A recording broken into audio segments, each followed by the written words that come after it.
and literature. If you seek to understand the news of our nation, world, and even outer space, tune in weeknights from 9 to 1 for Eye on the World right here on Vermont's news station, WDEV AM and FM, and streaming at WDEVradio.com. The Brady Farkas Show is produced and funded by WDEV and the Radio Vermont Group. We welcome listener feedback.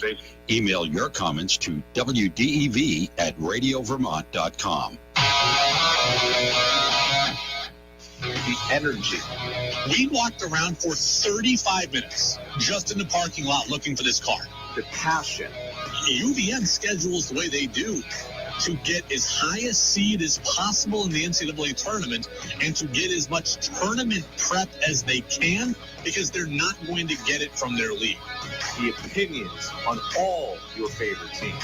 The organization should be taking care of Matt rather than Matt taking care of the organization. This is the Brady Farkas Show on WDEV AM, FM, and WDEVradio.com. What's up, everybody? Brady Farkas Show back at it here on a Wednesday on WDEV, AM and FM, and WDEVradio.com. Full show, all 90 minutes. We're up until 7 o'clock, and then it's Jazz with George Thomas. Lots to get to as always, right? We'll talk Bills-Patriots, get you ready for Thursday Night Football tomorrow. I'll talk about my concerns for the Patriots in that one. We'll get a little more on UVM hoops today, right? We talked with Tom Brennan yesterday. We talked to Freddie Coleman earlier today. You'll hear a little bit from each of them also as we talk a little Catamounts. Tom Caron of NESN is going to join us at a different time today. He is going to be with us. He's going to call in about 6:10. And I got called old yesterday. And that's the first time that's ever really happened. And I'm going to tell the story and why it's bothering me. Well, it's bothering me because it's never happened before. But I'm going to tell the story, and that's going to come up in the 6 o'clock hour as well. You can get in on the Napa-Morrisville, Napa-Waterbury text line, 802-585-3026. At your locally owned Napa stores in Waterbury and Morrisville. You can also watch our show in video form every day on Facebook Live, YouTube Live, and on my Twitter account as well. 5, 4, 3, 2, 1. And here we go. The opening thoughts of the Brady Farkas Show were brought to you by Sticks and Stuff and by Swanton Lumber, Vermont's most complete locally owned home center with locations in Amesburg, Derby, Middlesex, St. Albans, and at Swanton Lumber. They're online at sticksandstuff.com. I'm going to say I told you so. I don't like saying I told you so. I don't like being I told you so guy, but right here, I'm going to say I told you so. Because I told you weeks ago that this day was going to come. I told you weeks ago this conversation was going to happen, and today it has happened. Earlier today in The Athletic, national NFL writer Jeff Howe brought up the idea of Tom Brady returning to the Patriots in 2023. Tom Brady is going to be a free agent. I told you the day would come that this conversation happens about could Brady end up in New England again.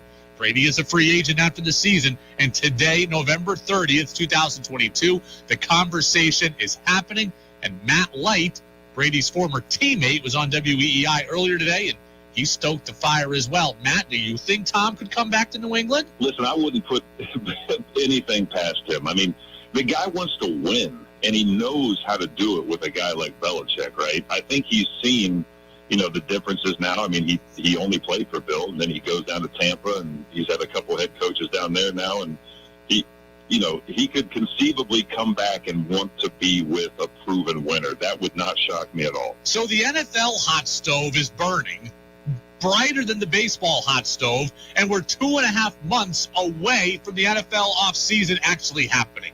But this is the world we live in. Could Tom Brady return to New England? There are a lot of different layers to this, right? Before we even get into that conversation, there are a lot of layers. So let me just tell you what those layers are. One, does Tom Brady even still want to play in 2023? That's question number one. Two, could Tom Brady just go back to the Bucs? Yes, he's a free agent, but could he just re-sign in Tampa? That's a layer to this. Number three is the question, if not Tampa, who else could want Tom Brady's services? Four is, What does Tom Brady value at this point in his career? And then 5, would he want to go back to New England? And would New England want him back? Would Belichick want him back? These are the questions that are in play here. It's not just as simple as, hey, Tom Brady's a free agent, and hey, the Patriots might want him.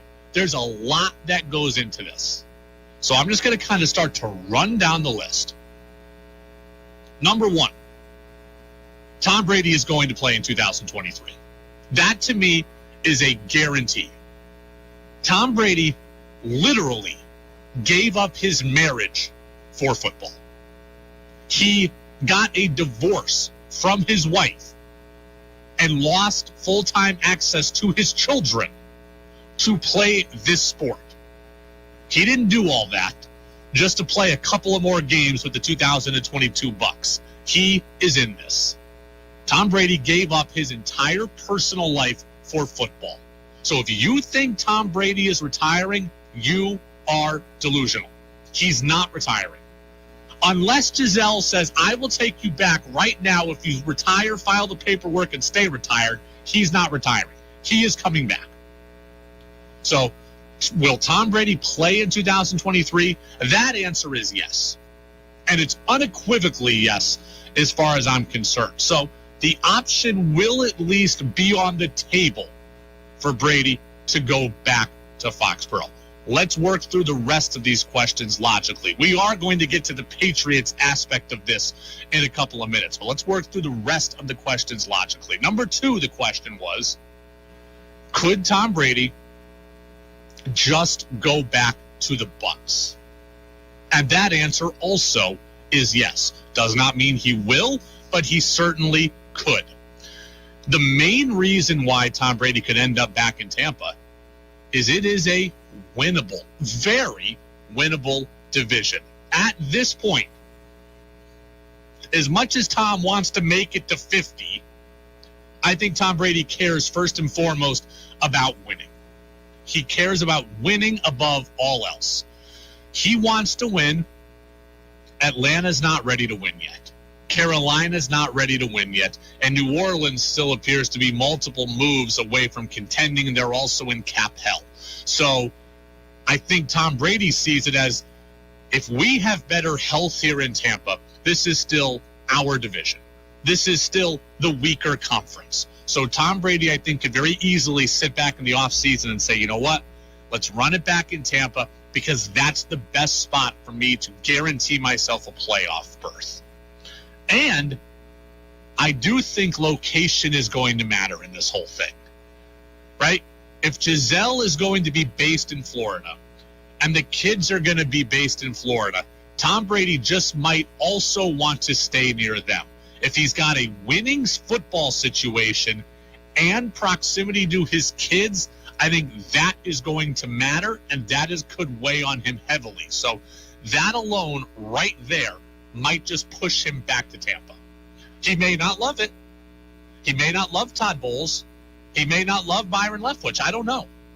But if he can win the division and be near his kids, I absolutely think the Tampa Bay Buccaneers are in play. Question number 3. If not Tampa, who else is in play?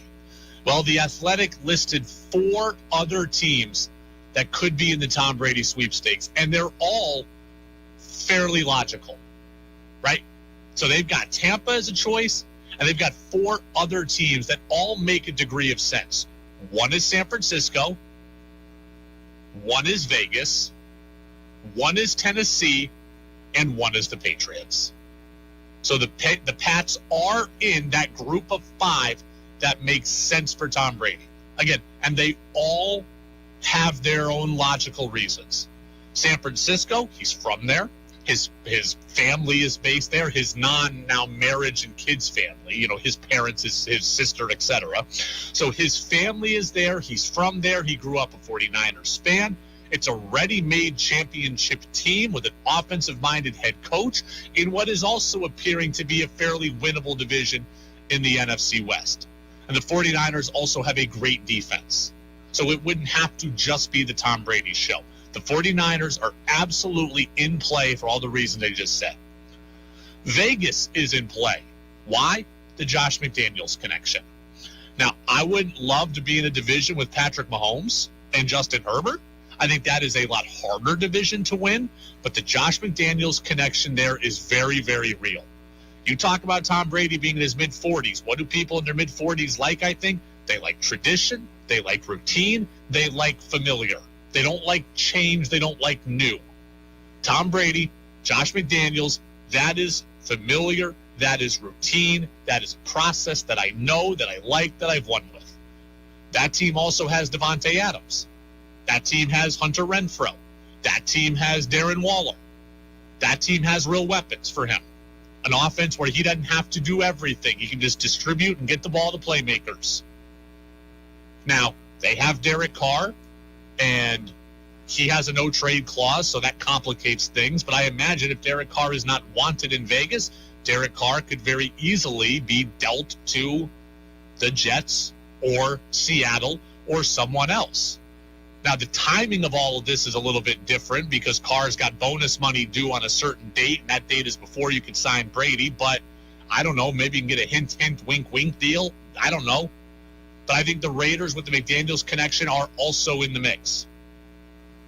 Tennessee, he's got the Mike Vrabel connection. He was rumored to be going to Tennessee before he went to Tampa. So that's where their name comes up in conversation. And then, yes, there is the Patriots. Okay, there is the Patriots. Where do I rank the Patriots on kind of this power rankings here? Man, I don't know. I would say I think Tennessee is the least likely. Right? The connection with Vrabel is not better than the connection with New England or the connection with McDaniels or the connection to his hometown or the convenience of the Bucs. And they've got Ryan Tannehill, who's got an $18 million cap hit or something if dealt. I don't think Brady would want to go to a team that's not financially able to work around and give him everything he needs. So I think Tennessee is last on this list. I think the Patriots are ahead of Tennessee. I think the other three are more likely than the Patriots, though. I do. I think Tampa, the Niners, and Vegas are all better situations for Tom Brady than New England, at least in his mind. I think they all make more sense than Tom Brady in New England does. 802-585-3026. Steve says, I've said this before. I'm not sure if I'm right, but I believe fans will be 50-50 on a potential Tom Brady return. You know what? Let's take that and let's run with it. Let's take a quick commercial break, and when we come back, I'll tell you what I think. Do I want Tom Brady to come back to Foxborough in 2023? Do I think Tom Brady really wants to come back to Foxborough? And would Bill Belichick welcome Tom Brady back to Foxborough? We will get to all of that. That's next here on the Brady Farkas Show on WDEV, AM, and FM. 'Tis the season to get very merry in Waterbury. Discover the amazing restaurants and craft beverage scene in town. With acclaimed chefs, award-winning beer, family-friendly offerings, and delicious local ingredients, it's no wonder that Waterbury is one of Vermont's leading destinations for food and drink lovers. You can win prizes when you dine and shop in Waterbury through December 21 with Wrap It Up and Win. With nearly 50 participating businesses, you can fill a card with seasonal stamps for a chance to win gift cards and other prizes. Learn more about all the ways to get very merry at discoverwaterbury.com/holidays. Hello, my name is Craig Cameron. I am the founder of All Points Wellness Acupuncture and Massage Therapy. I'm excited to welcome you to my practice here in Waterbury. Take a look at the services we offer and then book an appointment online at www.allpointswellness.com. Paprika Catering Company has the most delicious empanadas that are just perfect for your holiday celebrations. With 10 different varieties, we have a flavor for everyone. Please reach us at paprikacateringcompany@gmail.com. Happy holidays! The Country Home Center is a virtual candy store for any craftsman on your Christmas list. We carry rechargeable battery-powered tools up to 20 volts, air tools for any welders, and welding accessories. We have so many tools for every purpose and budget. Maybe a gift certificate at Country Home Center will make things easier. While you're here, consider a gift of home safety with a new smoke or carbon monoxide alarm at the Country Home Center junctions of Routes 15 and 100 Morrisville. We make a gravy from the drippings and have it with mashed potatoes and the veggies and all the fixings. Bill McKenzie talks about McKenzie hams. Well, first off, they start with a quality fresh ham. It's trimmed, and the curing itself is a overnight process. From there, they go into the smokehouse, and then after they're cured and smoked, they go in, they're packaged and put in a box to be shipped to the stores. Well, you should choose McKenzie ham because you certainly have all your guests raving about the taste and the quality of the ham. McKenzie, wherever fine meats are sold. WDEV also serves the Northeast Kingdom at 101.9 W270BR Island Pond. Hey everybody, I'm Lee Cattell. Have your lunch with Brady Farkas and me weekdays on the Midday News Service. The latest local news, Brady's sports report, Roger Hill updates from the Forecast Center, plus business, interviews, and breaking news as it happens. The Midday News Service, weekdays during the noon hour on Vermont's news and sports leader, WDEV FM and AM. Streamed at WDEVradio.com.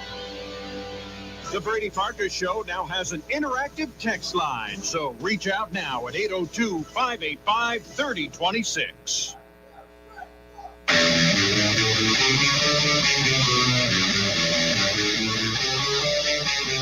Now it's back to the Brady Farkas Show on WDEV AM, FM, and WDEVradio.com.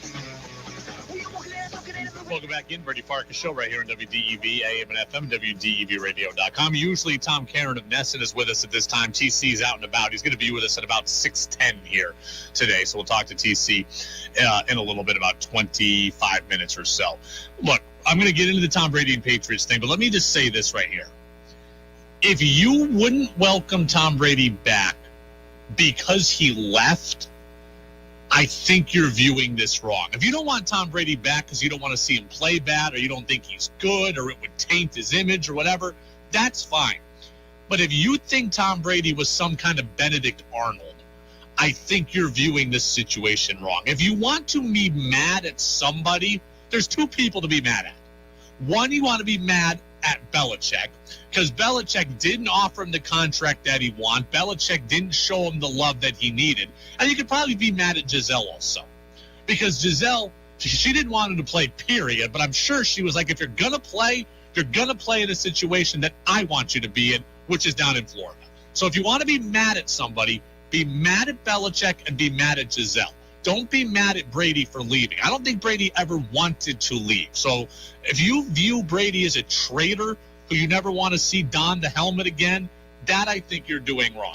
But I ask you now, do you want Tom Brady back in 2023? 802-585-3026. Joe says no under any circumstances.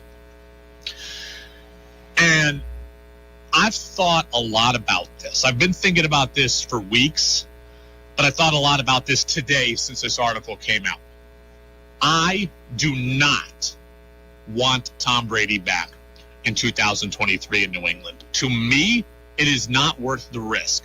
And I am acknowledging in this case, the fact that I am not a diehard Patriots fan impacts how I feel. And it likely impacts how you feel if you are a diehard Patriots fan. I really like the Patriots. I root for the Patriots every week. I am as invested in the Patriots as a lot of you are, but they are not my first love. So therefore, I am able to step back and look at this whole thing a little bit differently. I really believe if the Patriots are your first love, I think a lot of people would be thrilled to see Tom Brady come back, and they wouldn't care if he was good or bad or if the team was good or bad. They would just want to see Brady in the uniform. Diehards, I think most of them would look at it that way. When Ken Griffey Jr. went back to the Mariners, that's how I felt. He hit .214 in his final full year and 184 the next year in which he played 30 games with the team. And you know what? I didn't care. I loved it. Derek Jeter wasn't the same at the end. Kobe Bryant wasn't the same at the end. And I know that Yankee and Laker fans didn't care. They just were happy to see their guy not playing in another uniform. So I do believe that most diehards would be okay with Tom Brady being there regardless of how he plays. I am just not one of them. To me, it is not worth it. As a more impartial observer, as a more Johnny-come-lately fan to the Patriots as I am, it is not worth the risk of a tainted legacy to me. When I think of Tom Brady and the Patriots, they symbolize greatness. I think of championships. I think of coming here and covering 3 Patriots Tom Brady-led Super Bowls. Those are the memories that I want. I don't want to see Tom Brady come back here and look ordinary and look average. Heck, maybe even look below average. And I think the potential is there for that in New England. The Patriots, to me, are average. They are average. And the Bills are better, and the Jets' defense is great, and I think Tom Brady could come here and have a real chance at struggling. It's one thing to see Mac Jones struggle. That's frustrating, but it doesn't hurt my heart. It's one thing to see Tom Brady be 5-7 in Tampa. That's okay, that stinks, but that doesn't hurt my heart. Tom Brady coming here and struggling, that would hurt my heart.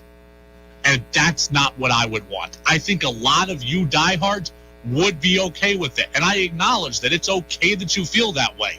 But for me, not worth the tainted legacy, right? When Johnny Unitas leaves the Colts and go to the Rams, yeah, it's sad to see that. But Colts fans are like, hey, at least that's not happening on our watch. Do you want that to happen on your watch? I don't want it to happen on my watch. I don't. And I asked Freddie Coleman earlier today if he thought that Brady would come back to New England. Nah, I think that ship has sailed, not just from Tom Brady's standpoint, Brady, but also from the New England Patriots standpoint, because you got Mac Jones.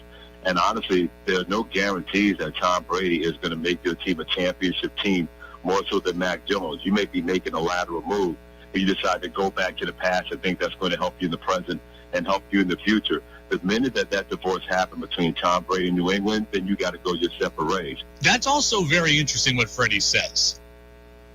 Is Tom Brady at this point that much better than Mac Jones?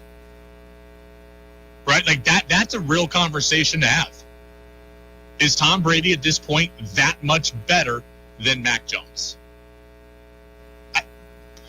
I'll say this. Tom Brady is better than Mac, but Tom Brady's going to need what? $20 to $25 million a year. Is Tom Brady at $25 million a year impacting the rest of your roster? Is he that much better than Mac making league minimum? That, I think, is the discussion you need to have. Right? Now, if you have Mac next year, and you can go and spend, I think the Patriots are going to have $50 million in cap space. You have Mac next year on a cheap deal, you can go and spend around him, as I've always advocated for. You bring in Brady, you're taking half of that savings or half of that money, and you're putting it on one guy. And I don't know that that's the right move for this team. In fact, I don't think it is the right move for this team. Dave in Montpelier says that ship has sailed, like Freddie says, and does not need to return. Steve says, I'm admittedly a grudge holder, but his retirement speech will never be forgiven, where he didn't say one word about the Patriots, Kraft, or Belichick after 20 years. I agree. Tom Brady's retirement speech or his retirement post was completely insensitive. It was completely mean, spiteful, rude, arrogant, lack of self-awareness. I agree about all of that. That said, how many people do you know that go through a breakup and say absolutely awful things about the other person, and then eventually they're back together? That stuff can't be forgiven. Now, again, I didn't like it. I crushed Brady that day. I thought he handled it completely wrong. I thought it made him look very small. And for a guy who's always played gracefully, I thought that made Tom Brady look very, very small. But think about your life right now, especially if you're an older person. How many people, I guarantee you that a lot of you know a couple that got divorced and then reconnected and got married again. Like some of you know people like that. If it can happen in real life, it can happen in sports. It can happen in sports. So I'm not, that is not, like his retirement speech is not going to hold me back from this. That's not going to be the thing that holds me back. The other questions are, really, for me, number one, would Tom Brady want to come back? 802-585-3026. He's going to be a free agent. He could, in theory, come back. My question to you is, would he want to?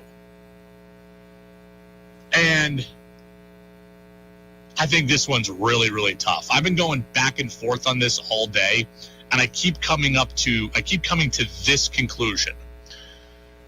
That mentally, I believe Tom Brady would be very welcome to coming back to Foxborough. I think he would love to reunite with Robert Kraft. I think Tom Brady likes to be liked, so he'd like to, have the perfect bow on his career. I think he could tolerate Belichick. I don't think he would love it, but if he could reconnect with the fans and replay for Robert Kraft, I think he would absolutely do that. But I also think Tom Brady wants to go to a great football situation. I don't know that the Patriots are that. Now, the Pats are on the East Coast, the same time zone as his kids. Now, that's got to help their situation. But who's going to call the plays? Is Tom Brady down with an average offensive line, a not great group of wide receivers again, and Matt Patricia calling plays? He could go to San Francisco and he could have Deebo Samuel, Christian McCaffrey, and Kyle Shanahan. He could go to Vegas and have Devontae Adams and Josh McDaniels. Or he could come here and have Kendrick Bourne, Tyquan Thornton, and Matt Patricia. I think in his heart, Tom Brady would be more than welcome to come back to Foxborough. But football-wise, I don't know that he could justify it. I don't know that he would justify it. And then there's the Belichick angle. Does Belichick want Brady back? And that answer, I think, is no. So would Kraft want it? Yes. Would Brady want it in his heart? Yes. Does Belichick want this? I don't think so. I don't believe Belichick wants Tom Brady back. Bill Belichick is not one for sentiment, and he's also not one for admitting he was wrong. And if Bill Belichick jettisons Mac Jones to bring back a 46-year-old Tom Brady, that is an admission of being wrong, and I don't think that Bill Belichick is down for that. So I don't think he wants the spectacle of Brady back. I don't think he wants the storyline of Brady back, and I don't think he wants to admit that he made the wrong choice and have to answer for that all season. So I don't think that this is likely. I think the Patriots are higher on the list than Tennessee, but I think that the Bucks, Raiders, and Niners are all in play before the Patriots are. Texter says, no doubt. Don't know what is no doubt, but I appreciate that you think I was right. Thank you. Kyle says, I don't want him back because he's 45 years old. I think if Tom Brady had a chance to go back to the Patriots, he would. Again, in his heart of hearts, I'm with you. Football-wise, Deebo Samuel, Christian McCaffrey, Kyle Shanahan, or Tyquan Thornton, Matt Patricia, and Kendrick Bourne. Or you go to Tampa, Mike Evans, Chris Godwin, and his kids nearby. It just feels like there's better situations right now for Tom Brady. Text says, Ricky in Duxbury, would the Patriots trade Mac Jones if they brought Brady back? Not necessarily. Not necessarily. Like, Mac Jones is going to be in year 3 of 5 on his rookie contract next season. They could easily keep Mac Jones, bench him, let him learn from Tom Brady as an understudy, and then start Mac again in year 4 and 5 if Brady was only here for a year. They could absolutely do that. Now, they could also trade him, yes, and get what I would think would be a 2nd or 3rd round pick or so at this point. But they don't have to trade him, and I don't know that they necessarily would. So it's not a must. Lou in Sheffield, how would Mac take having Brady back? Oh, I think he'd hate it. If I were Mac Jones, I would go and ask to be traded. If they bring Tom Brady back, I will go to my agent and say, get me out of here.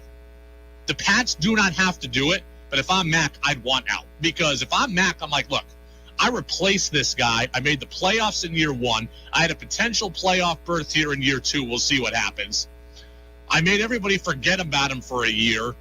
I've dealt with all your garbage about who's going to be the play caller. I've taken the arrows in the media for everybody. I dealt with you messing with my head, and now you're going to bench me for this 46-year-old grandfather? If I'm Mac, that's how I'm viewing it, and I'm like, get me the hell out of here. Now, the Pats don't have to do it, but if I'm Mac, I wouldn't want to be a part of that. That's for sure. I'd be like, you want to play with Zappy? You like Zappy better than me? Let him be the backup, because it ain't going to be me. Texter says Zappy's better than Brady. That's not true. And, all right. I got another text I want to answer after CBS News. That's next on DEV. 96.1 WDEV FM Warren. 96.5 W243 AT Berry. 98.3 W252 CU Montpelier. AM 550 WDEV Waterville. This is CBS News on the Hour, sponsored by Dell Small Business. I'm Monica Ricks in New York. On this vote, the yeas are 290, the nays are 137. The joint resolution is passed. The House has voted to block a potentially crippling nationwide railroad strike. CBS's Scott McFarland is on Capitol Hill. They can't let this happen. They have to avert a strike. The $2 billion a day impact it has on the U.S. economy, especially at this time of year with supply chains, is unimaginable. So there'll have to be something worked out and something passed. So that part's clear. Whether the U.S. Senate will accept what the House has passed, what the Biden administration wants, without challenges, without amendments, without some drama, that's less than clear. He says Senate discussions are expected to start tomorrow. Homeland Security is warning of possible violence. A new terror bulletin issued by the Department of Homeland Security warns threat actors could exploit several upcoming events to justify or commit acts of violence, among them the certification of the midterm elections, gatherings around the holiday season, and the 2-year anniversary of the Capitol insurrection. CBS's Nicole Skanga reports the feds are also watching the Senate runoff in Georgia. Another interest rate hike is expected soon when the Federal Reserve meets in a few weeks. Fed Chair Jerome Powell. It is likely that restoring price stability will require holding policy at a restrictive level for some time. It would be the 5th hike this year, but Powell says they're necessary to help fight high inflation. Severe weather spawned dozens of tornadoes yesterday across the South. And in Alabama, Montgomery City Mayor Stephen Reed says people are still surveying damage. We're going to be there to support this community any way we can, to support the churches, and support these businesses, as well as all these families, most importantly, as they deal with the trauma that has occurred from losing someone, losing people that they knew. Not to mention how to rebuild. 2 people died when a downed tree crushed their mobile home. Well, the British tabloids scoffed, but it looks like Meghan Markle wasn't making up racism claims in the UK after all. At least one top cop at the palace has resigned over it. As the second in command at Scotland Yard, Neil Basu was in charge of royal protection. And in his last interview before leaving his job, Basu says that in her days as a working royal, Meghan received what he calls disgusting and very real threats from the far right that led to several arrests and prosecutions. Vicky Barker, CBS News, London. Here at home, President Biden will meet with Britain's Prince William and Princess Kate on their first overseas trip since the death of Queen Elizabeth. The royals will spend the next 3 days in Boston to focus on their environmental initiative. The Dow added more than 700 points today. The NASDAQ was up 484. This is CBS News. Dell's Cyber Monday business sales starts now with up to 50% off on select business PCs powered by 12th Gen Intel Core processors. Call 877-ASK-DELL. This view was worth a hike. Right? And it's a good way to stay on top of my health. Yes, I'm Cologuard, a prescription colon cancer screening option for people 45 plus at average risk. Have you screened for colon cancer? Not yet. Don't wait. It's more treatable when caught in early stages. Tell me more. Cologuard is non-invasive and it's used at home. It detects altered DNA in your stool to find 92% of colon cancers. 92%? Yep, even those in early stages. This was seen in a clinical study with patients 50 and older. Any positive results should be followed by a diagnostic colonoscopy. False positive and negative results may occur. Cologuard is not a replacement for colonoscopy in high-risk patients. Do not use if you have had adenomas, have inflammatory bowel disease and certain hereditary syndromes, or a personal or family history of colon cancer. Most insured patients pay $0. Ask your provider or an online prescriber if Cologuard is right for you, or visit Cologuard.com. I'm in. With and Pfizer. U.S. takes on a European soccer powerhouse in the next round of the World Cup. Here's CBS's Steve Kathan.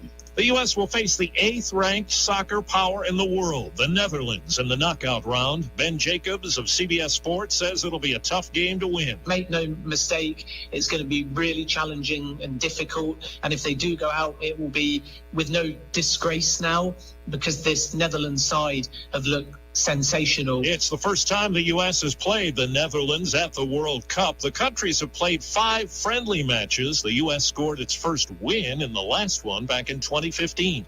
Steve Kathan, CBS News. Cristiano Ronaldo could sign a new soccer deal with Saudi Arabia soon after deciding to terminate his contract with Manchester United last week. He'll likely wait till the World Cup is over to decide, but the 3.5-year contract offer is reportedly worth $119 million a year. Monica Ricks, CBS News. Think you know sports better than Brady does? Text in with your thoughts at 802-585-3026.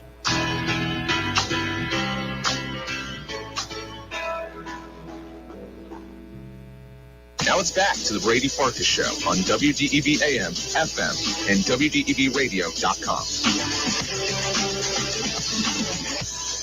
Welcome back in, Brady Farkas Show right here on WDEV, AM and FM, and WDEVradio.com. Wrapping up the Tom Brady discussion, Texter wants to know, which team will Tom Brady go into the Hall of Fame as?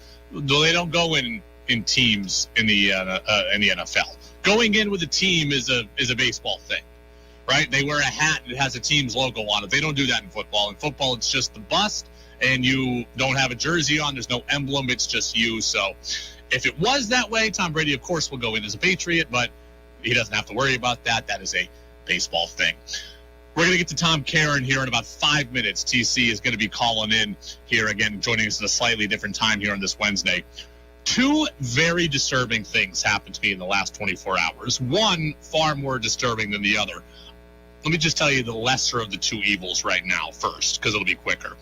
I found out that our very own Kaya, she of the party calendar, she of the morning news service, she of the trading post, she of the front desk, has been stealing all the pens from my desk. Again, this is the lesser of the 2 things that have happened to me in the last 24 hours, but Kaya is stealing all of my pens. So we have multiple different studios here at WDEV, right? And every single one of them has pens in it. So Kaya is always in Studio B, essentially, in the morning. You know, Lee or Greg Titus is in Studio A. She looks across, and there's Studio B, and there's Kaya. So that studio has been out of pens for a while. So Kaya put in a jar of pens today with a little sign that says, "You're welcome" on it. Like, she refilled it. I'm like, oh, that's awesome. There's a Sharpie in there. There's a highlighter. There's a couple of pens, pencils. Like, that's great. How proactive. I saw her, and I said, "Hey, I saw your pens. I saw your welcome note. Ha, ha, ha. That's funny." She goes, "Yeah, now I don't have to take it from your desk anymore." And I'm like, "What?" She goes, "Yeah, I take it from your desk every day. Now I try to put them back, but I don't always remember. So now I've got them here. I don't have to do that anymore." I'm like, "What? You're the pen thief?" See, I got these really nice cushioned ballpoint pens. Really nice. You know the ones I'm talking about? They got red, black, green. They're really nice. Expensive pens. They've all gone missing. And I thought maybe it was Lee or Greg Titus, but no. It was Kaya. Don't touch my pens moving forward. I got a throwback Seahawks helmet. That's actually like a coffee mug it's a coffee mug, and the handle is a giant face mask, like an old defensive lineman used to wear. It's an old Seahawks helmet, and I keep all my pens in there, and Kaya's stealing them. So that's tough. And then this one was a new low for me. This is the one that really has me mad. Last night, for the first time ever, I got called old. I got called old last night to my face for the first time ever. Now, it's one thing sometimes to feel old, right? Like, I'll see things or do things and references will get made or music, and like, I will feel old. I think we all feel old at some point. Kind of depends on who you're around, right? Like, when I was 21, I felt old if I was around my brother's friends who were 15. When I was 25, I felt young around his friends who were 19. Like, so you can always feel old depending on the company that you're in, but to get called old to your face, that's a different kind of hurt. That's a different kind of feel. Here's what happened last night. Last night I played pickup basketball. It's not the league that I've been playing in, right? It was a couple of guys from the league, but not the league itself. So it was truly pickup. There no score wasn't being kept in a serious way. Stats weren't being kept, all that. So it was just true pickup last night. So we're getting ready to play. And one of the guys who was in the league who happened to play in this pickup comes up to me and goes, "Hey, man, how's your ankle doing?" I was like, "Oh, that's nice. Like, nice of you to ask. Like, it happened a month ago or so, but clearly he was in the league. Like, he remembered that I hurt my ankle." I'm like, "That's pretty cool." I'm like, "Yeah, it's good now. I played in the championship game a couple weeks after. I'm like, it was a little bit stiff, when I played. I'm like, I haven't played much lately, so it's a little bit stiff right now." That's what I told him. I go, "It's a little bit stiff right now." And he's like, "Yeah, that makes sense." And I go, "Yeah, it wasn't the worst sprained ankle I've ever had, but I go, it was pretty bad, actually." And he goes, "Well, you're no spring chicken anymore." I'm like, "What did you just say to me? You just said I was not a spring chicken anymore. Like that my ankle is lingering in stiffness and soreness because I'm now old and brittle and used up. That has never happened to me before." Again, it's one thing to feel old. It's another thing to have a reference that goes over your head. We all feel that way. But to get it told to your face, that was new. And why don't you just dig the knife in a little bit more?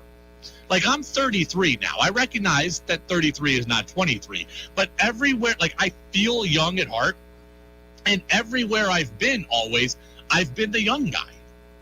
Right? Every office I've worked in, I've been the young guy for the most part. Right? When I got hired at my first station, I was 23. I was the young guy. When I got hired here at DEV, I was a young guy. I was one of the youngest program directors in the entire country when I was at my previous station in Burlington. I've always been the young guy. And now to be told, "Oh, you're no spring chicken anymore?" To my face? Like, if I see this guy in the league when we start up again, I'm going to have to, I'm going to remember that you talk about bulletin board material. That them be fighting words. Them be fighting words.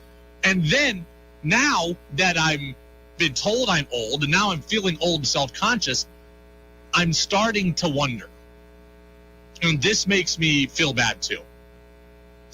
I've been playing pickup basketball in men's leagues for a long time, right? When I was 15, I would go to the Y and play on Sunday morning with the guys that were between 18 and 50.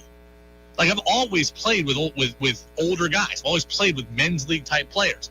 And every time you play with older players, everybody's got an ailment, right? Like, I can point out and say, yeah, that guy that guy's going to have to stretch before he plays, and that guy's the guy with the bad back, and that guy's the guy with the hamstring, and that guy's got the stiff neck always, and that guy's got the bum shoulder, and this guy's got the bad feet. I'm starting to wonder, if my ankle doesn't stop being stiff here soon, am I going to become the ankle guy? Is this going to be the thing that, like, when I'm 40 and 23-year-olds are playing and they go, "Oh, Brady's not moving that well today." "Yeah, his ankle's acting up." "Oh, yeah, what happened?" "Yeah, it's been that way for the last 7 or 8 years." I don't want to be the ankle guy. My ankle is a little stiff still. I sprained it a month ago. I played in the championship game. I can move, but I'm not moving at 100% yet, and that's bothering me. And now I'm wondering, am I never going to move at 100% again? Am I destined now to be the ankle guy? Right? All growing up, I'm like, yeah, that's the neck guy, that's the back guy, that's the guy, that's the guy with the bad hip, that's the guy who's coming off the torn Achilles. Everybody had an ailment. And I'm destined now to be the ankle guy. I don't want to be the ankle guy. I don't want to be the player who has a thing. "Oh, yeah, Joe's got the bad calf," or Brady's got the bad ankles. "Yeah, Brady didn't get up that high today on his jump shot. Yeah, his ankle must have been flaring up. Yeah, he did it a couple of years ago." I don't want to be that guy. I don't want to be that guy. I was called old, and now the ankle, just not a good situation. What is a better situation is that Tom Caron is calling in here right now. So, TC, our Red Sox and Bruins insider, let's get him on the phone. Hold on. Looking for the latest information on the Red Sox? Not only is David Ortiz a Hall of Famer, but he is one of the best of the best. How about the Bruins? Are they a Stanley Cup champion? Probably not as presently constructed, but they're a playoff team. And you've come to the right place. We talk now with NESN insider Tom Caron. Baseball isn't boring because there's still nothing like the communal gathering of fans at a baseball game. On the Brady Farkas Show on WDEV AM, FM, and WDEVradio.com. We're going to have to update that, by the way, because the Bruins absolutely are a Stanley Cup contender right now. But joining us now is Tom Caron, our Red Sox and Bruins insider over at NESN. TC, appreciate you being with us. I hope you had a great holiday. How are you? I had a great one, Brady. How you doing? I'm doing well as well. Let me ask you this, Mr. Soccer. Are you more nervous yesterday with the U.S. with a 1-0 lead on Iran with, 7 minutes to go in the game and 9 minutes of extra time? More nervous then, or Red Sox have a 1-run lead and Aaron Judge is due up first? Well, give me the stakes. I mean, if that's a playoff game, then I'm probably Red Sox. The regular season game, I'm going with the U.S. because the stakes are higher. Yesterday, to bring it to the comparison, yesterday was probably as nervous as I've been in watching a game since the Red Sox-Yankees wild card game. They took the drama out of that one early, but early on in that game, I had that same sort of nervous energy. And man, oh man, yesterday at the beginning, I went to a bar and watched it with a lot of other soccer-loving people. The place went absolutely bonkers when Pulisic scored, went bonkers when he came back into the game. And then literally people were up and pacing around during that stoppage time as they just played keep away. My favorite tweet afterwards, I forget who sent it out. Somebody tweeted after that the rest of the world just got a lesson that the thing Americans do best, or our greatest talent, is wasting time. And we were able to waste off the last 7 minutes of that game. 9 minutes of extra time was nerve-wracking. I watched it too. If you want, the beginning of that stuff, but literally there was 7 minutes that I sort of counted where they had it in the U.S. half of the field, and it was just. It was just keep away. It was just kick it as it's everything we all learned when we were 5 years old and played for the first time. If you're defending, just kick the ball as hard as you can, as far as you can. That's what we did for 7 minutes. Let's talk about baseball. Let's talk about the Red Sox. I led the show with this yesterday. I don't know how in or not in the Red Sox really were on Jose Abreu. I know we're being led to believe they really, really wanted him. But the whole thing that upsets me is the principle of the thing. And I kind of just came to this conclusion yesterday. If the Red Sox want to get back to relevance this offseason, they're going to have to do something that makes them uncomfortable.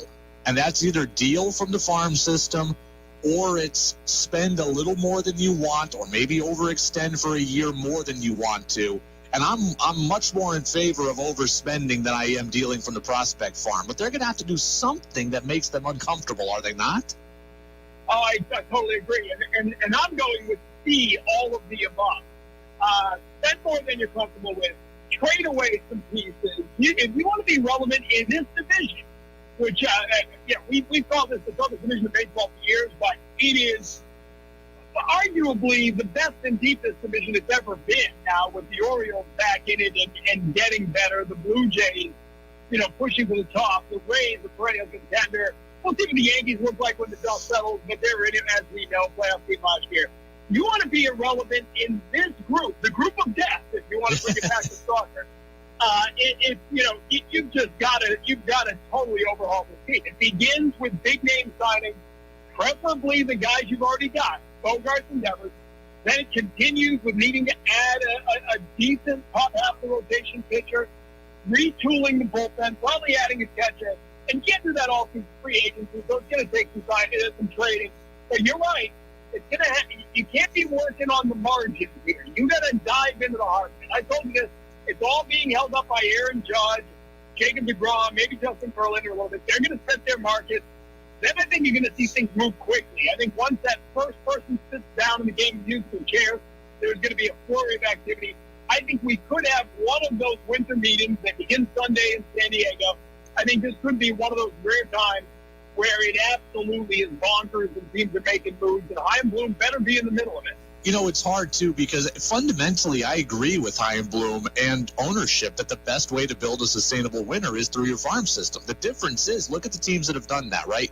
The Astros did it. The Mariners are doing it. The Blue Jays did it. The White Sox did it. But they all completely sold off everything and were garbage for at minimum 2 years, and in some cases 4, 5, or 6 years. The Red Sox clearly aren't doing that, so they can't build that model as far as I'm concerned, because they are years behind where those teams were at. So if you want to just kind of build it bit by bit, year by year, without selling off everything, you better be knee-deep in free agency, and right now they're not.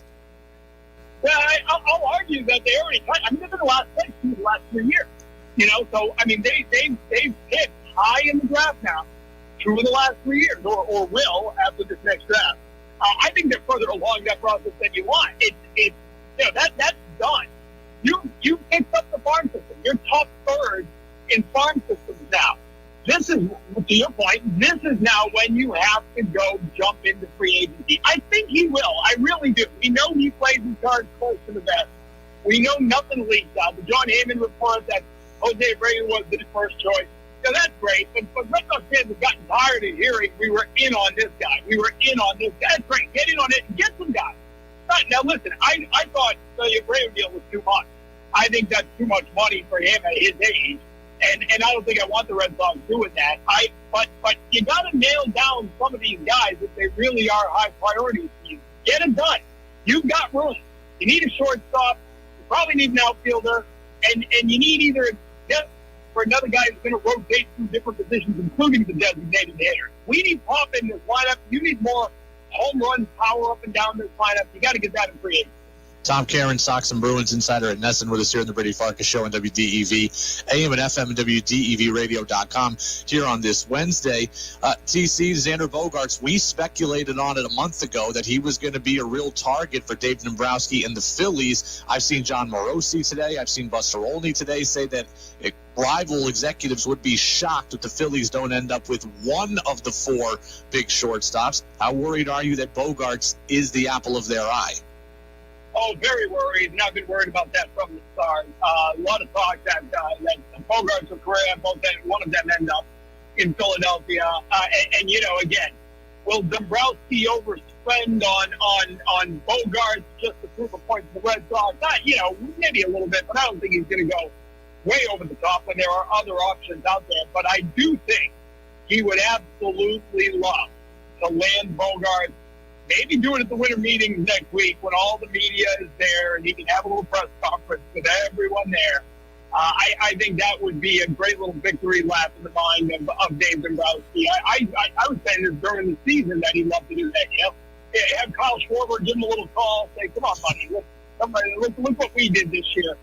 You know how happy I am. Come join the party." And so if I'm the Red Sox, I would be very worried about Philadelphia. And if you're the Red Sox, again, you got to be all in, try to sign him. I'm not saying you want one of the other shortstops, but if you don't get him, I want to see them pivot very quickly and land one of the other guys. Because Minnesota's going to be in on someone, either bringing Correa back or grabbing one of the other shortstops. We know the Dodgers will kick the tires on everything. There's going to be a lot of teams battling for those top shortstops. And I know you can move Story over, but that's such a and listen, it might work baseball-wise, but I want ratings next season, and that's just gonna. I can just imagine the eyes of Red Sox fans glazing over if you don't add a shortstop and say you're moving Story over and putting Kike in second base, and Jaron Duran's gonna be your outfielder. You can't do that. You got to go get a shortstop. You got to plug him in there. Keep Story second base. He was outstanding when healthy. Make this team better, and Bogaerts is obviously the first choice. Let's talk about the Bruins. By the way, are the Bruins and Celtics in competition to see who can have the best record the longest? They're running on almost completely parallel records here at this point. It really is remarkable when you look at what they've both done, what they're both doing at home. It's really something. I mean, the Celtics would absolutely own this town right now if the Bruins weren't giving them a little run for the money.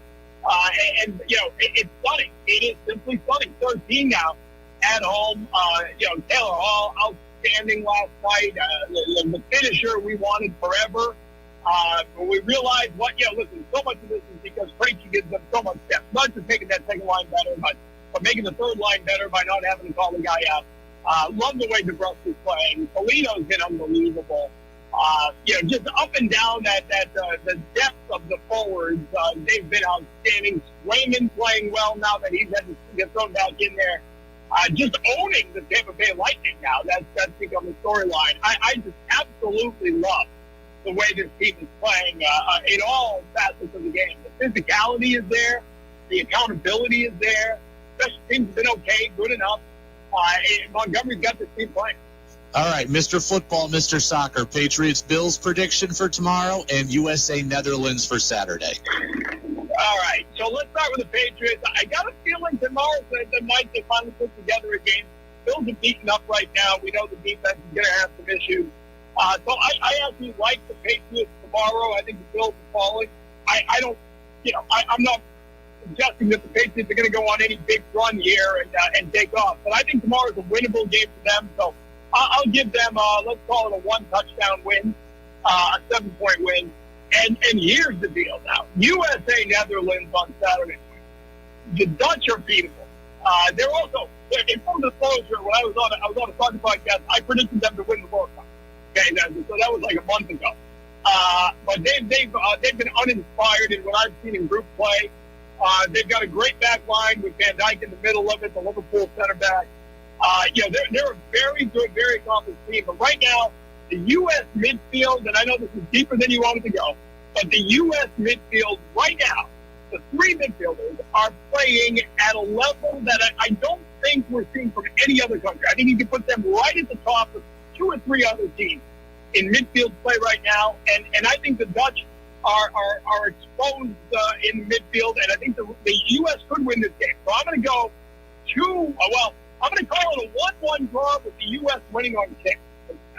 I love penalty kicks. I know everybody hates them. All soccer people hate penalty kicks, and all hockey people hate shootouts. But as someone who's a lukewarm fan of both, I love all of it. So I hope it goes that way. Well, this will draw. Can you imagine if they advance by tying and winning in kicks? Remember, if you go to kicks, you don't win the game in the eyes of world football. You tie the game, but then you advance on kicks, and it would just be the ultimate.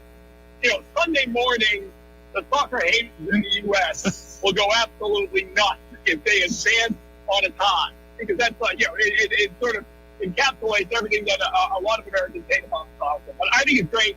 I think it's going to be gripping.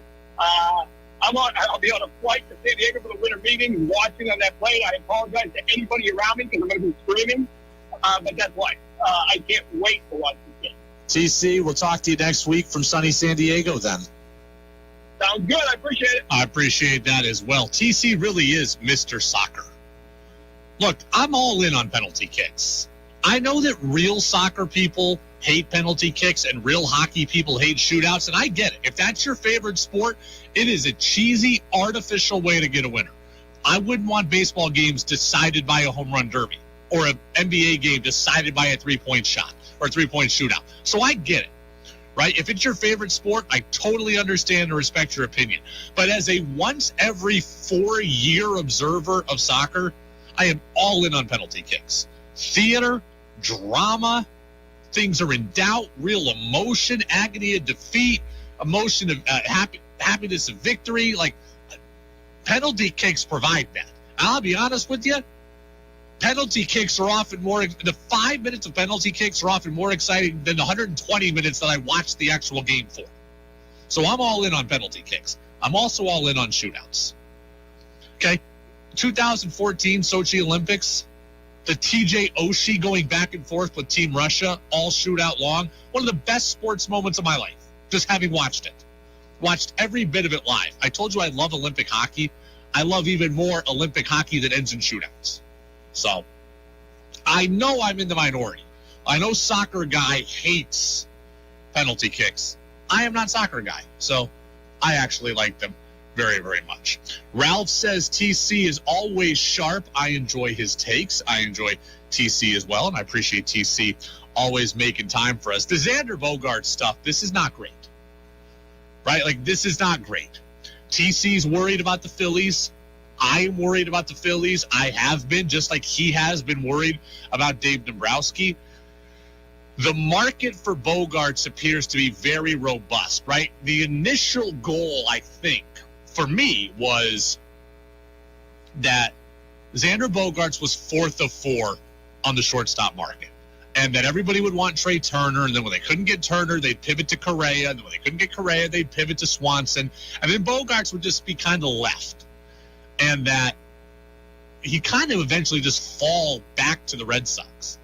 That doesn't appear to be the case right now. The Phillies are deep into this. The Padres are into this. So where do they have more money to spend? The Padres are in on Xander Bogaerts. We know the Twins, as TC said, are in on somebody. Peter Gammons today suggested that Bogaerts has cut ties with the Red Sox. Now, I don't know if that's true or just negotiating leverage, but that's what Gammons said. And then, literally, as I was on the phone with TC, I saw this one. Our guy, Buster Olney. Do you know what Buster said? Buster said, if the Yankees don't get Aaron Judge, I think they could get Xander Bogaerts. I think Bogaerts is a guy that fits them because he's proven in a big market. That's what Buster said. Let me say this right into our camera here for our video listeners. Xander Bogaerts signing with the Yankees would be absolute worst case scenario stuff. That is worst case scenario. If you're going to lose him, you can't lose him in the division, and you can't lose him to them. It's impossible for me to perceive the Red Sox letting that happen. Yes, it happened with Jacoby Ellsbury. Jacoby Ellsbury is not Xander Bogaerts. It happened with Johnny Damon. Johnny Damon's not Xander Bogaerts. You cannot allow this to happen. Texter says, TC is in agreement with me, by the way. You have to get uncomfortable. You have to get uncomfortable. You have to spend. You have to. You've got to spend money. You've got to overspend. Texter said yesterday, overspending on a couple of guys won't make a difference. Yeah, it will. I don't need the Red Sox to go from last to first. I need them to get into the playoffs, because now in the playoffs you get series. Last year, 2 years ago, the wild card was one game. It wasn't worth going all in for one playoff game, for one wild card game. Now your wild card games are series. So if you just get in, you get a series, you get a chance to do some damage, get into the playoffs. That's what I need from the Red Sox. Texter says, I hate penalty kicks. Keep playing. Again, like I said, soccer guy hates penalty kicks. But you know what? Soccer guy is also probably baseball guy who's saying, oh, I love the extra inning rule. I don't need 18-inning games. So it happens everywhere. When it's your sport, you're protective of it. When it's not your sport, it's okay.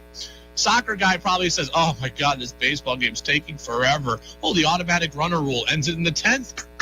Yeah, I don't have to love the automatic runner rule. I like it way more than I thought. I'll be honest with you. But I'd still rather see them play baseball for 12 innings or through 11 at least. So it is an artificial, cheesy way to end the game. But you know what? When it's not your sport, I'm not as protective of it. So bring on the penalty kicks as far as I am concerned. Texter Mac in Williamstown. Did you see the Red Sox jersey ad announcement today? Yes, I did. Did you all see this? So you see it now in the NBA a lot, right? Where, I don't know, maybe half the teams, maybe a little less, they're all sponsored, right? Like in the Celtics jersey, I forget what it is now. A couple years ago it was GE. Now it's something different. But like on the shoulder, on the tank top part of the jersey up near the chest, there's a logo there. We've seen this in the NBA. We see this in soccer. We're now starting to see it in baseball. The Red Sox on their left sleeve next year are going to have a giant Mass Mutual logo. It's just gross to me. I accept that we need that there are going to be corporate sponsorships in sports. I just rather see the sponsored logo up on the chest, right? We've already got a Nike logo up there. Let's just throw something else up there too. To me, the sleeve, the actual sleeve, is reserved for something more meaningful, like the Jerry Remy patch, like a patch of Major League Baseball, like a patch of something that you were honoring. I don't need to see Mass Mutual every time that my left-handed, it's going to be on the right sleeve, I should say. Every time my left-handed batter is up and looking into the camera is a giant blue Mass Mutual sleeve. Just put the logo on the breastplate, same spot as is of the Nike thing, but on the other side. If you're going to do sponsorships, don't take up the sleeve. The sleeve is meaningful as far as I'm concerned. So, not a fan. Not a fan of that at all. Also not a fan of the Patriots playing the Bills tomorrow. I got real worries about this one. I'll tell you what I'm worried about most as the Pats take on the Bills in Foxborough tomorrow night. And why? Yeah, it is a must-win game. Mackenzie meets the family tradition. Special memories are made when family and friends come together. It's a time to decorate the table, a time to look your best, a time to use your manners, and a time to hear the stories people tell. Good times and good food go hand in hand.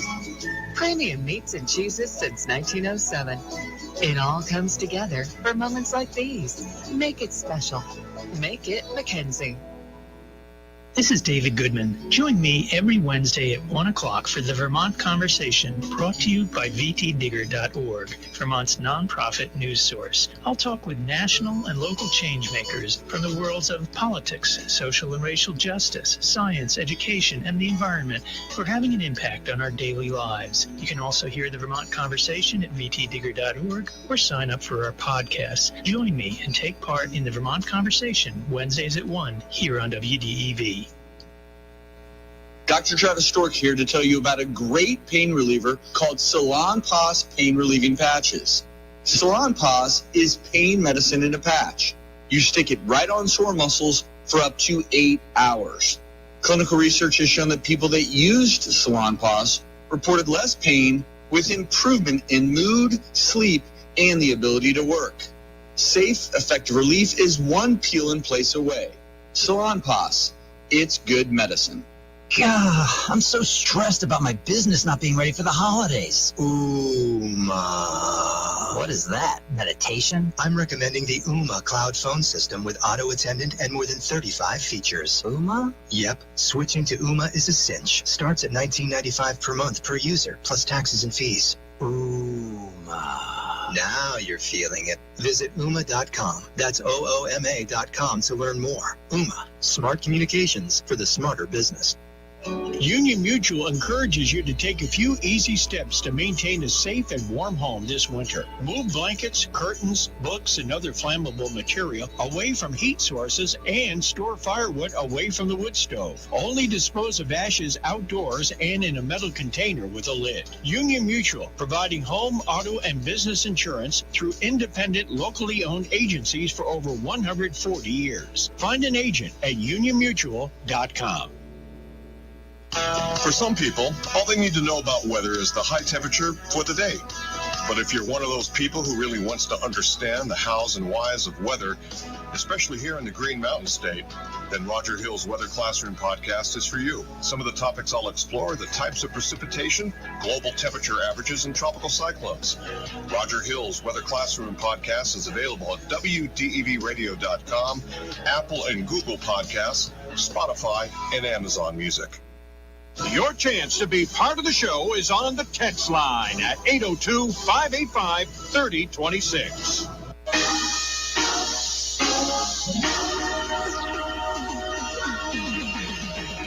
Now it's back to the Brady Farkas Show on WDEV AM, FM, and WDEVradio.com.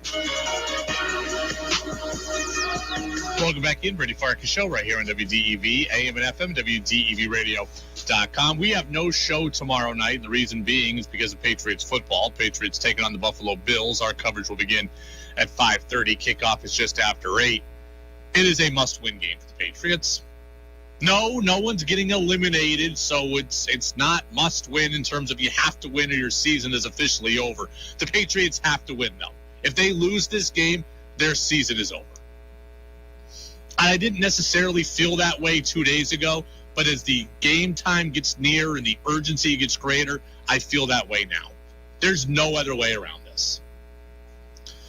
The Patriots need to play the game of their season tomorrow. And I mean, they have to be nearly perfect. They can't have pre-snap penalties. They can't commit turnovers. They can't have bad offensive line play. They can't allow a kick return. They can't have a punt blocked. The mistakes that they have made this year, some they've got away with and some that have cost them, will definitely cost them tomorrow.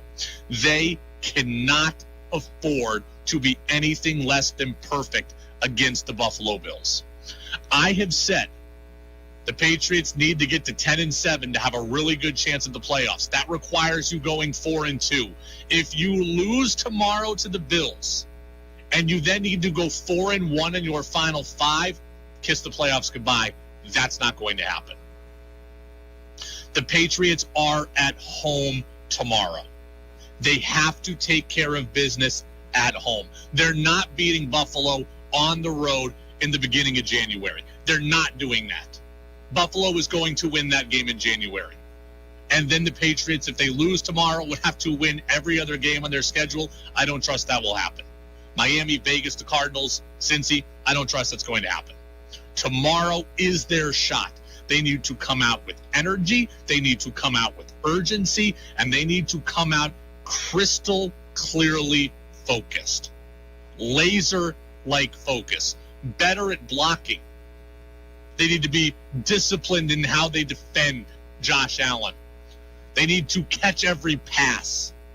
They need to be almost perfect. Because I will tell you, best on best, the Patriots still don't win the game. If the Bills play their perfect game and the Patriots play their perfect game, Buffalo still wins. So how do the Patriots win tomorrow? They play perfect and they force the Bills into not being perfect. I know the Bills have shown a propensity to not be perfect at times, right? They barely beat the Lions. They got beat by Zach Wilson and the Jets. So, look, it's possible. You can beat Buffalo. But if the Patriots are going to beat Buffalo, they've got to be nearly perfect. They've got to be perfect, and they've got to take the Bills out of their perfection zone. If the Patriots are going to win this game, a couple of things need to happen. Number one, the Patriots have to force turnovers. The Patriots do not win this game without forcing turnovers. In fact, I think they need to be +2 in the turnover margin tomorrow night. The Bills' offense is that good, is that quick strike. You need to be able to limit their number of possessions and limit their scoring chances. You're going to need multiple takeaways in order to win this game, as far as I'm concerned. And I think I saw the stat that every game the Bills have lost, they have lost the turnover battle. You have to make them lose the turnover battle again tomorrow.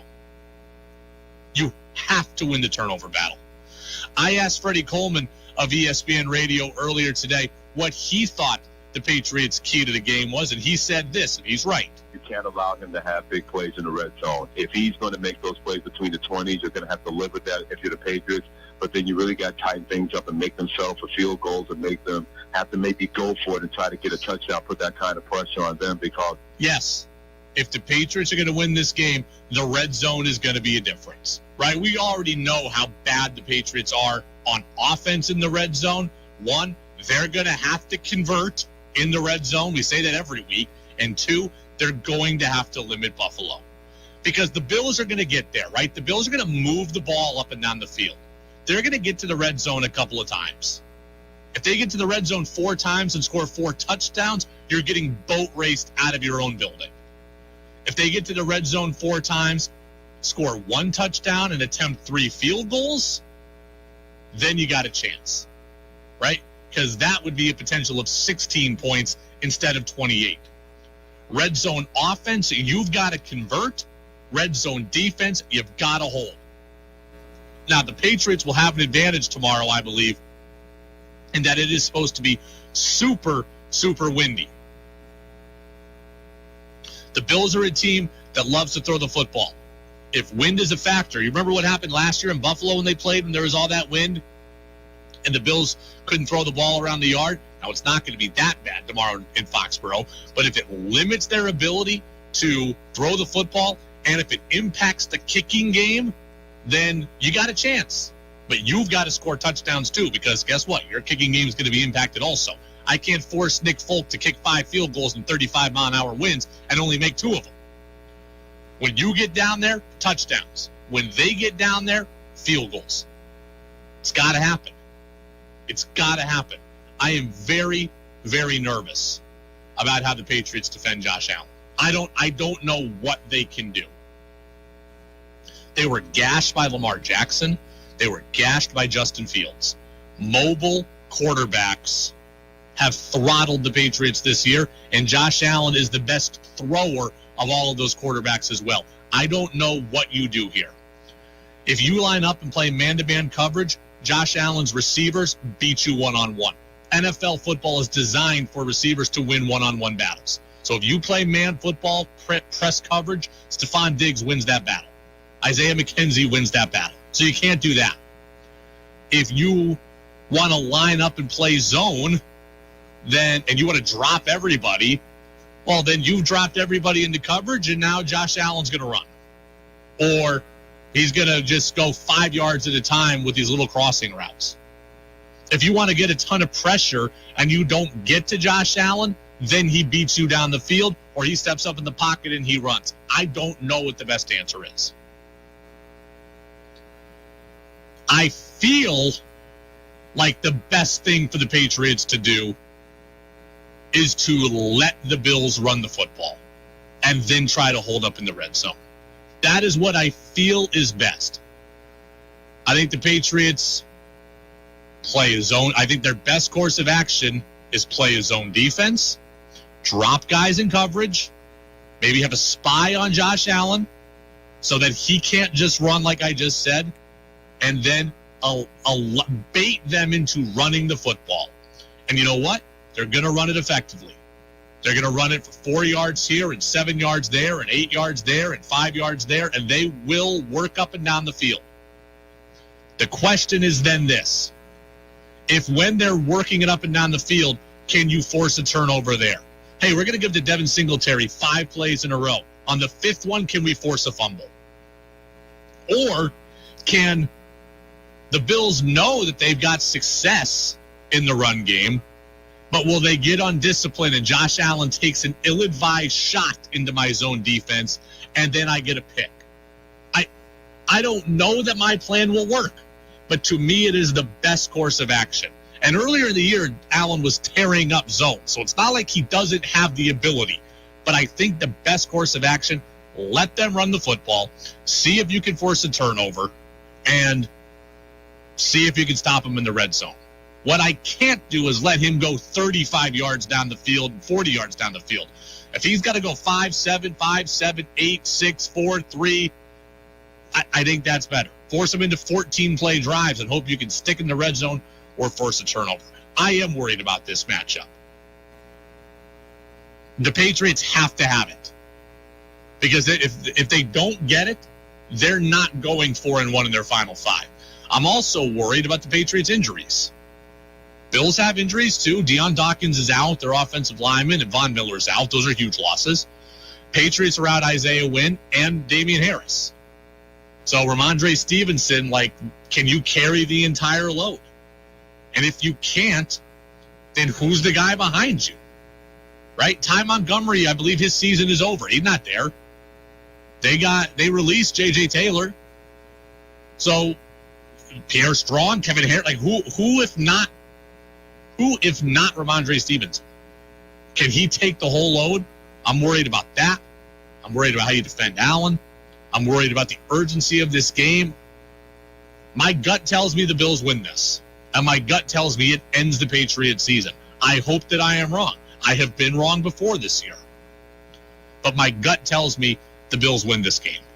I hope that I am wrong. It is the Brady Farkas Show on WDEV, AM and FM, and WDEVradio.com. We got some news out of UVM men's basketball. Not particularly good. I'll tell you what that is next on DEV. Did you know there's more than $109 million of unclaimed financial property in Vermont, and that the Vermont State Treasurer's Office receives millions in new unclaimed property each year? Some of it could be yours. There's no charge or commission to claim your money. And even if you've checked before, check again. Search for your name online at missingmoney.vermont.gov or call 1-800-642-3191. It's your money.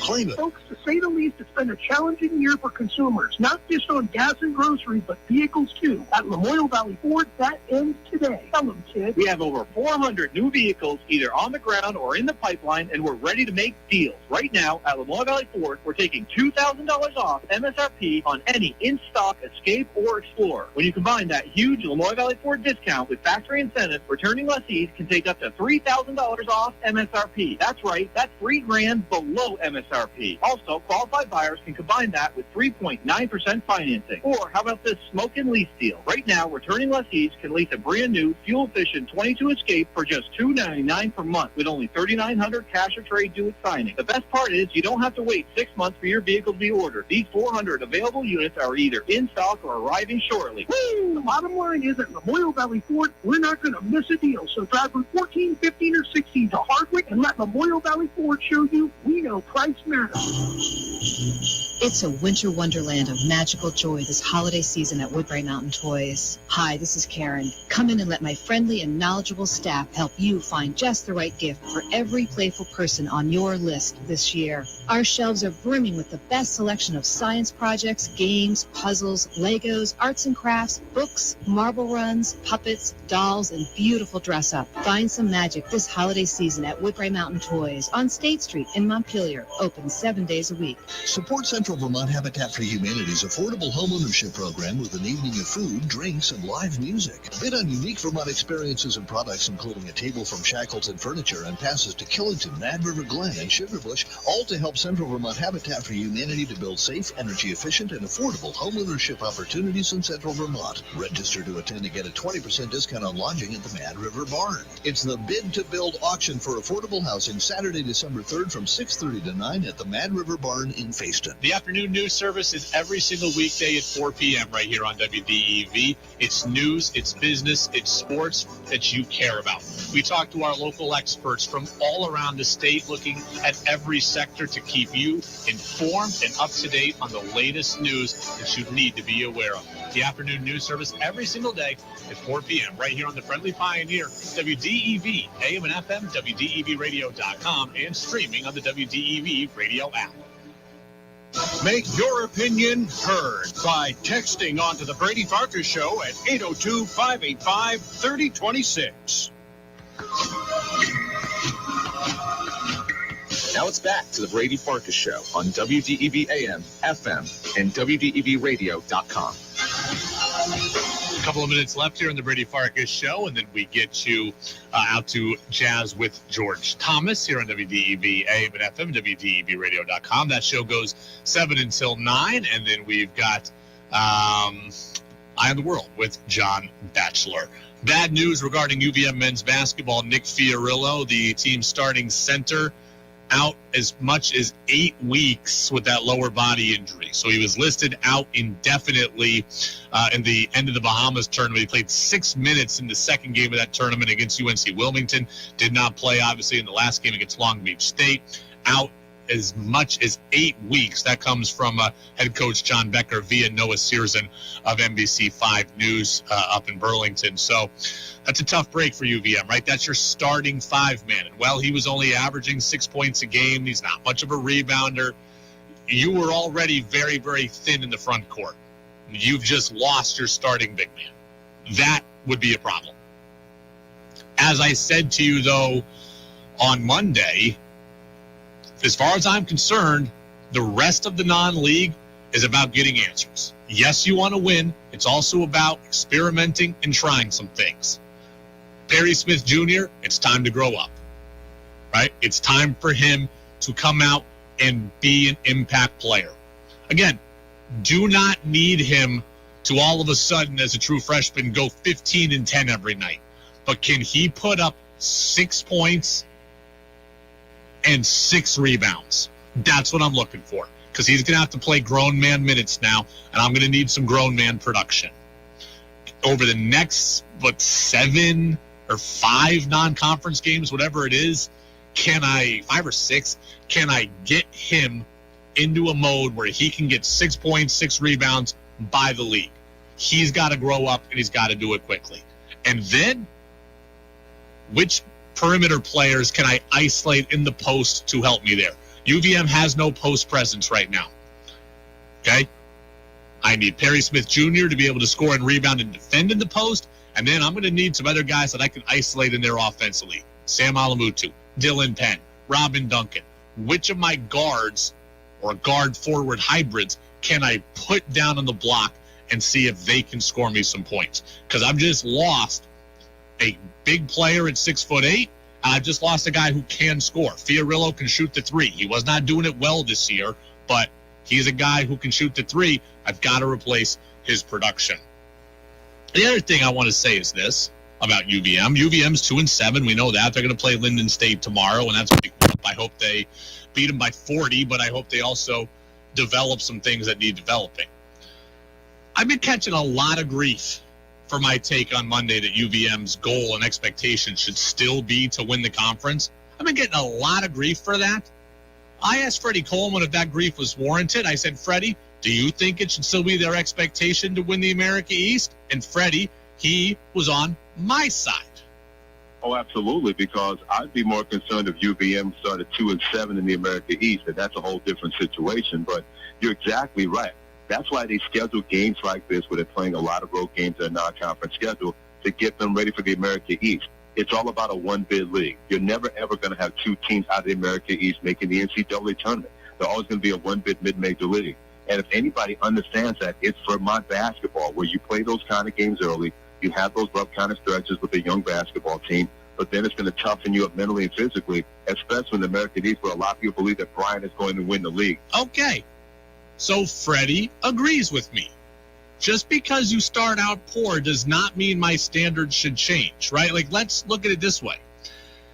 If the Red Sox started out 9-12 in April, and they were 6 games behind the Yankees, you know what my expectation could still be? That they can come back and win the division. When the Green Bay Packers start out 0-2, my thought is in that division, they can still come back and win the division. Just because you struggle does not mean my standards have to change, and they're not going to change. I know Bryant's good. I respect that they're good. I think they're going to be a great rivalry for UVM. And heck, they might beat UVM in the regular season. But my expectation as a Catamount fan is still to own the league in the way we've owned it before. Will it be as easy as it's once been? No, clearly not. You're not as good and other teams are better. But I still believe the Catamount's goal should be cutting down the nets in March. Brady Farkas Show right here on WDEV, AM and FM, and WDEVradio.com. That's going to do it for us. Jazz with George Thomas is coming up next. Reminder, go download the full show podcast on Apple Podcasts and on Spotify. No show tomorrow. We are back at it on Friday following Patriots football. Go Pats, everybody. We'll see you Friday. At Northfield Savings Bank, we celebrate the ways you work